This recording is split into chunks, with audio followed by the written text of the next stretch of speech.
نهێنی ئەو سەرکەوتوویەتە لە هاوسەرگیری، یعنی هەر بە کورتی بابسیارەکەی بکەم چۆن هاوسەرگیریەکی سەرکەوتوو ئەنجام بدەین. والله قوربان گیان طبعا من ئەبێ لە ئەزمموی خۆمەوە سیرکەم مافهومکە بچمە خوارێ قسەی لەسەر نانەقەی چێکە گە پرسیارێکت هەبوو لە خزمەتە. طبعا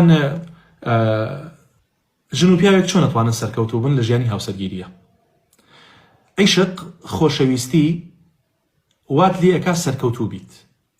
ئەم عیشق و خۆشەویستیش بە تەنها کافی نییە و بەس نییە. دووەم ئەم عیشقە ئەبێ وات لێ بکە ڕێزی لێ بگریت، باشە ڕێزی لێ بگریت، نەک لە خۆی، لە براکانی، لە خوشکەکانی، لە دایکی، لە باوکی، لەوەی کەوا ئەوی خۆشەوێت. پاشە هەر ئەم ڕێزگرتنە بەس نییە، ئەنجا ڕەحمە یعنی چی؟ یعنی سۆز و بەزەیی، یعنی کاتێک ئەو ئافرەتە پێویستی بە هەر شتێکە بێ، پێویستی بەشتی ڕۆژانەی خۆی ئەبێت، تەنانەت ئەگەر حەپێکی پارەستۆڵ بێ بۆ سەریەشەی ئەبێت تۆ یعنی هەوڵ دەی بۆی دابین کەیت. بەزەیی چییە؟ کاتێک ئافرەتەکە ئەبینی لە ماڵەوە ماندووە هاوکاری بیت، کاتێک گەزانی میوانێکی زۆرت خستوەتە سەری، لۆدێکی زۆری لەسەر لایە زەڵاتە دروستەکە، لە لایە چێشتی لەسەرە، لە لایە چای لەسەرە، تۆ لەو کاتەیە یارمەتیە دەیت، باشە؟ یان ئەبینیت باوکی دایکی ئەکەوێتە قەیرانێکی داراییەوە نەخۆش ئەکەون، پێداویستێکیانە پێ ئەبێت تۆ لەو کاتەیە هاوکاری دایک و باوکی ئەویش بکەیت، براکانی کەی خوشکەکانی بکەیت، مادام کە سوکاری ئەون کە سوکاری تۆشن، باشە؟ ئەم خۆشەویستی و ڕێزگرتن و سۆز و مەحەبەتە وات لێ ئەکات تۆ لە مەسەلەی زەواجە سەرکەوتوو بیت. هەر ژن و پیاوێک بە یعنی ئەو مواسەفاتانەیان تیا بەدی کرا سەرکەوتوو بن لە مەسەلەی زەواجە. ئەنجا خۆشەویستی زۆر پێویستە ڕۆژانە بۆ یەکتری دووبارە بکرێتەوە و دووپات بکرێتەوە. من هەمیشە وتومە ئەگەر ژنێک پیاوەکەی خۆش بێت بەلایەن کەمەوە ئەبێ ڕۆژی 10 جار 15 جار 20 جار وشەی خۆشەویستی بۆ دووپات کاتەوە. قوربانە بم بە ساقەو بم خۆشم ئەوەی گیانەکەم هەموو کەسم ئەمانەی ئەبێ پێ بڵێ. پیاوەکەش بە هەمان شێوە و قەزەیەک هەیە بتوێنێتە غەریزەی جنسیە حەز و ئارەزووە خوای پەروەردگار بۆ هەموو پیاوە ژنێکی دروست کردووە نابێ ساردی دروست بێت. هەر کاتێک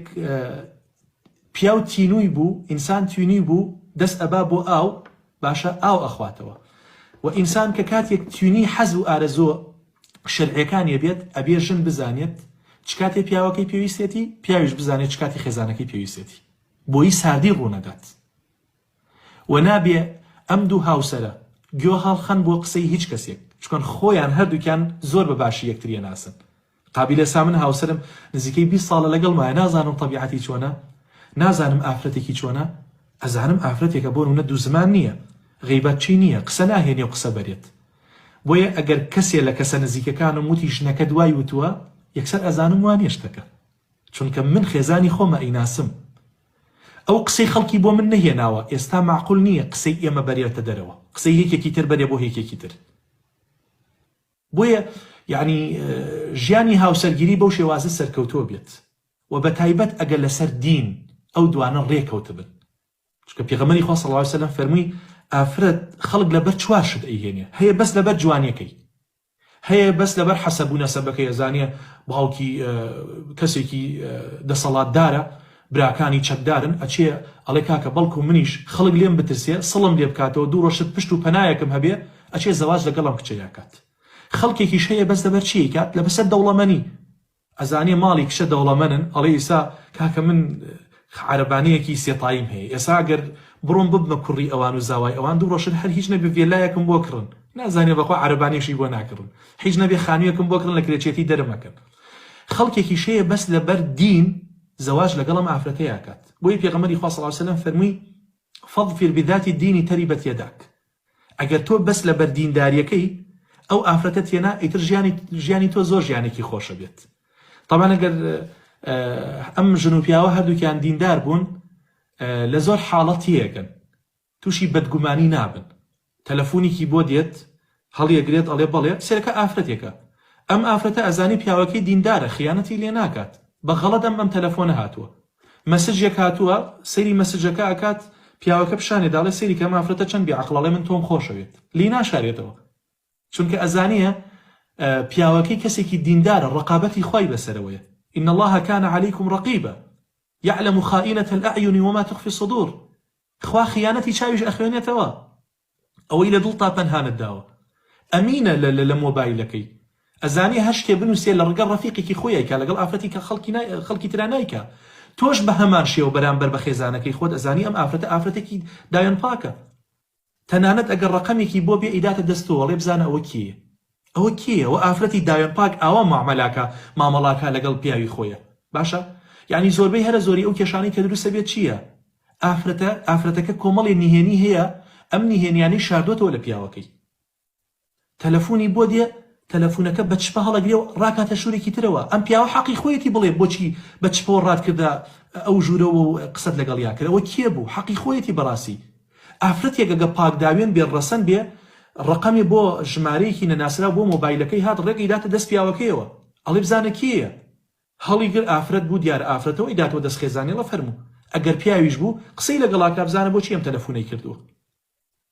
هەر نامە و ڕیسالەیەکی بۆ هات زانیتی ڕیسالەکە غەریبە و نامۆیە ئەیداتە دەستی مێردەکەی خۆیەوە ئەڵێ سیری کە بزانە مە چی نووسراوە یعنی زۆر جار خۆشەویستی دروست بووە لە بینی پیا و ژنە بەڵام کۆمەڵی نهێنیان هەبووە لە یەکتریان شاردۆتەوە بە تایبەت مەسەلەی مۆبایل ئەدێکی بۆ هاتووە باشە بە پیاوەکەی نەوتووە ئەدەکەی قوبوڵ کردووە دوای ئەوە نامەیان گۆڕیوەتەوە کۆمەڵی نهێنی دوای پیاوەکە بۆی کەشف بووە ئەو کاتە ساردی و سەڕی ڕووی داوە جاری وهەیە تووشی جیابوونەوەش بوونە بۆیە ئافرەتی سەرکەوتوو نهێنەکانی لە پیاوەکەی خۆی ناشارێتەوە پیاویش بە هەمان شێوە نهێنەکانی خۆی لە خێزانی خۆی ناشارێتەوە بەو شێوازە ژیان جوانە بێت بەو شێوازە ژیان جوانە بێت یعنی من یعنی بەلامەوە عەجیبە ئێستا ژنی وا هەیە قەت ئامادە نییە دەستی پیاوەکەی خۆی ماچکات پیاوی وا هەیە قەت ئامادە نییە دەستی ژنەکەی خۆی ماچکات هەین لەبەرچی من نازانم هن لیباس لەکم و ئەنتم لیباس لەهن تۆ کە کاتێک سەرجەی لەگەڵ خێزانی خۆتاکەیت کاتێک لاشەی ئەو بۆ تۆ حەڵاڵە و تۆش بۆ ئەو حەڵاڵیت یعنی دەستماچکردن چییە ئەوە ڕێزە ئەو خۆشەویستی زیاد دەکات بابە من ژن و پیا و ئەزانم قاچی یەکتری ماچەکەن تۆ بۆچی ئامادەی قاچی مناڵەکەی خۆت ماچکەی بەڵام ئامادەنی قاچی هاوسەرەکەی خۆت ماچکەیت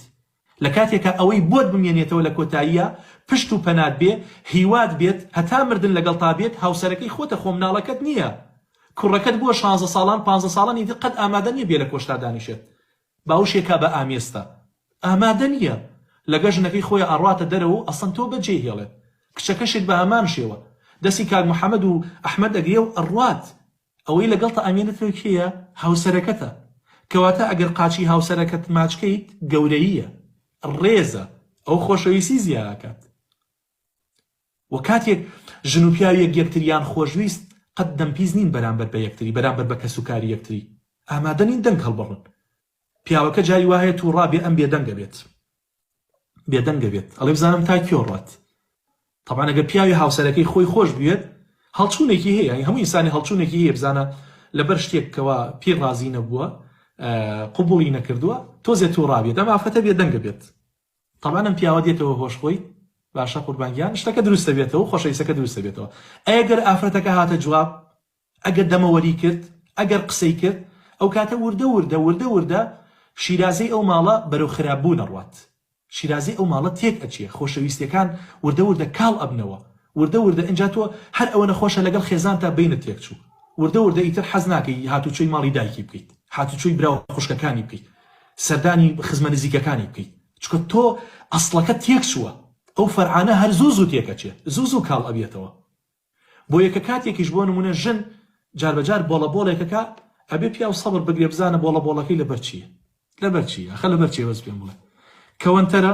باشە بەبان چاو مادام هەمە بۆ تەکڕم سەفەرت ئەوێت ببان چاو با مەجالێکم هەبێ لە خزمەتا بە باشە قوربانگیان پێویست بە جلو وەرگە قەی چێت ئەم مەعاشم وەرگر وعد بێ 100,000 دەمێ بڕۆ جلو بەرگی پێ بکڕە باشە قوربانگیان کاتی مۆبایلە خەتی ئینتەرنێتە بەبان دیەم باشە یعنی ئافرەت لە ماڵەوە ئەگەر زانیتی گیرفانی پیاوەکەی چیتیایە ئەبێ بەپی ئەوە مامەڵە لەگەڵ پیاوەکەی خۆیان بکە